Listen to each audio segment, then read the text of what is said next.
रामायण में कुछ ऐसी बातों का भी वर्णन इसमें मिलता है जिससे ज्यादातर जनमानस अनजान है। जैसे देवी सीता लंका में बिना अन्न जल ग्रहण किए इतना समय जिंदा कैसे रही, या गिलहरी के शरीर पर जो धारियां हैं उनसे प्रभु श्री राम के क्या संबंध है। पहला, श्री राम की माँ कौशल्या कौशल देश की राजकुमारी थी। इनके पिता का नाम सकौशल व माता का नाम अमृत प्रभा था। पूर्व जन्म में भगवान विष्णु ने कौशल्या को त्रेता युग में उनके गर्भ से जन्म लेने का वरदान दिया था और इसी कारण वो भगवान राम के रूप में इस धरती पर अवतारित हुए। दूसरा, आनंद रामायण के अनुसार रावण ने न केवल देवी सीता का अपहरण किया था बल्कि कौशल्या का भी अपहरण किया था। ब्रह्मा जी ने रावण को पहले ही बता दिया था कि दशरथ और कौशल्या का पुत्र उसकी मृत्यु का कारण बनेगा। अपनी मृत्यु को टालने के लिए रावण ने कौशल्या का अपहरण कर उसे एक डिब्बे में बंद करके कौशल्या को एक समुद्र से घिरे द्वीप पर छोड़ दिया था। तीसरा, माना जाता है कि देवी सीता भगवान शिव के धनुष को बचपन से ही खेल खेल में उठा लेती थी और इसलिए उनके स्वयंवर में इस धनुष, जिसका नाम पिनाक था, उस पर प्रत्यंचा चढ़ाने की शर्त रखी गई थी। नंबर 4,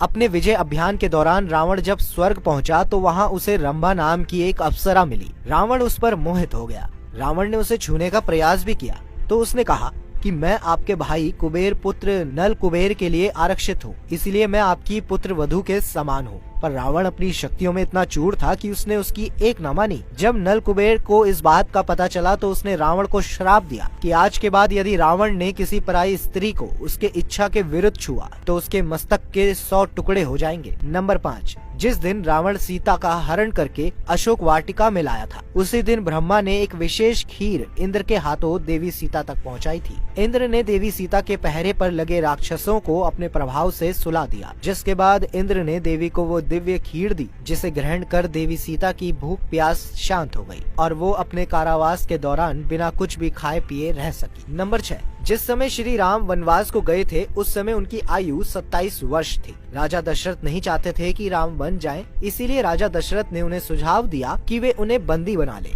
और राजगद्दी पर बैठ जाएं। लेकिन मर्यादा पुरुषोत्तम राम ऐसा कभी नहीं करते। नंबर 7, वाल्मीकि रामायण के अनुसार एक रावण अपने पुष्पक विमान से जा रहा था।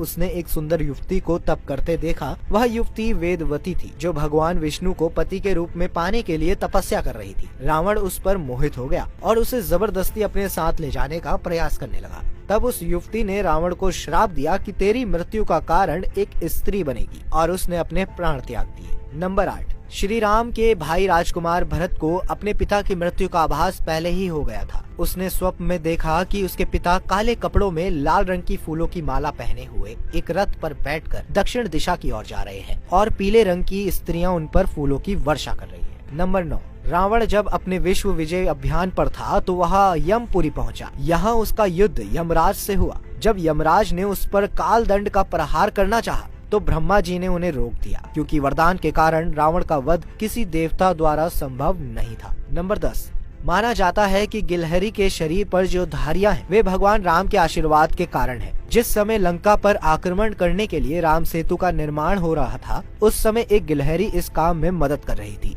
उसके इस संपूर्ण भाव को देखकर श्री राम ने प्रेम पूर्वक अपनी उंगलियां उसकी पीठ पर फेरी थी। ऐसी मान्यता है कि तब से उसके शरीर पर धारियां पड़ गई। ये थे रामायण के संदर्भ में 10 ऐसे रोचक बातें जिन्हें हर कोई नहीं जानता। आपको हमारी ये प्रस्तुति कैसी लगी नीचे कमेंट्स में जरूर बताएं।